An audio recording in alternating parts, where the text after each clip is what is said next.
കണ്ണാകുണ്ണ ന്യൂസിലേക്ക് സ്വാഗതം. ഇതാ ഇവിടെ ഒരു മൃഗീയമായ പീഡനമാണ് നടന്നിരിക്കുന്നത്. ഒരു ആടിനെ ബലാത്സംഗം ചെയ്തിരിക്കുകയാണ്. ഓ വിയർത്ത് എടാ, നമ്മളവനെ രക്ഷിക്കുന്നതിന് മീഡിയക്കാരൊക്കെ വന്നിട്ടുണ്ട് കേട്ടാ. ഇതാ രണ്ട് യുവാക്കൾ കടന്നു വരുന്നു. നമുക്ക് അവരോട് തന്നെ ചോദിക്കാം. എന്താണ് പേര്? ശശി. സോമൻ. ആ, നല്ല പേര്. താങ്കൾ എന്ത് ചെയ്യുന്നു? ഞാൻ diploma in tile pasting. Tile പണിയാ. ഓ, താങ്കളോ? ഞാൻ ബാച്ചിലർ ടീ മേക്കിംഗ്. ചായടിയ. താങ്കൾ ഇത് എങ്ങനെ നോക്കി? ഞാൻ ഇതിനെ വ്യത്യസ്തമായ രീതിയിലാണ് നോക്കി കണ്ടുകൊണ്ടിരിക്കുന്നത്. കണ്ണുകൊണ്ടാണ് കണ്ടത്. അതെ അതെ അതെ, ഇവരിത് അതല്ല മിസ്റ്റർ സോമൻ, ഞാൻ ചോദിക്കാൻ വന്നത് താങ്കൾക്ക് ഈ പ്രവൃത്തിയെ കുറിച്ച് എന്താണ് പറയാനുള്ളത്? ഇതുപോലത്തുള്ള കാര്യങ്ങൾ നമ്മൾ അനുകരിക്കണം. ഇതുപോലത്തുള്ള കാര്യങ്ങൾ നമ്മൾ പ്രോത്സാഹിപ്പിക്കണം. നമ്മളെ കുട്ടികളോട് ഇങ്ങനെയുള്ള കാര്യങ്ങൾ ചെയ്യാൻ പറയുക. ഇങ്ങനെയുള്ള കാര്യങ്ങൾ നാടിന് നല്ലതാണ്. ശശിയും സോമനും എന്ത് തേങ്ങയാണ് ഈ പറഞ്ഞുകൊണ്ടിരിക്കുന്നത്? ഇതാരാ ചെയ്തതെന്ന് നിങ്ങൾക്കറിയാമോ? ഞങ്ങളാണ് ചെയ്തത്. എന്ത്?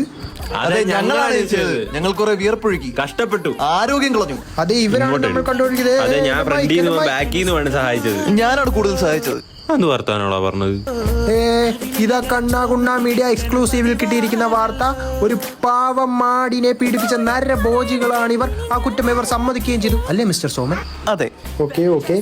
ഇപ്പോൾ കിട്ടിയിരിക്കുന്ന വിവരം അനുസരിച്ച് പോലീസും മൃഗസംരക്ഷണ വകുപ്പും ഇവിടെ എത്രയും പെട്ടെന്ന് എത്തിച്ചേരുന്നതാണ്. എടാ, പോലീസ് മാലിടാനായിരിക്കും. ഇപ്പൊ കിട്ടും. ഈ മൃഗപീഡകരെ അറസ്റ്റ് ചെയ്യാൻ പോലീസ് എത്തിക്കൊണ്ടിരിക്കുകയാണ്. നീ ഇവിടെ പോന്നു? സോമ, നീ ഇവരെ പറഞ്ഞ് മനസ്സിലാക്കി. ഞാൻ വക്കീലോട്ട് വരാം. എടാ മുണ്ട് നീ എടുത്ത് മടക്കി വെച്ചേരി. നീ കാണുവാണെങ്കിൽ ഞാൻ വാങ്ങിക്കാം.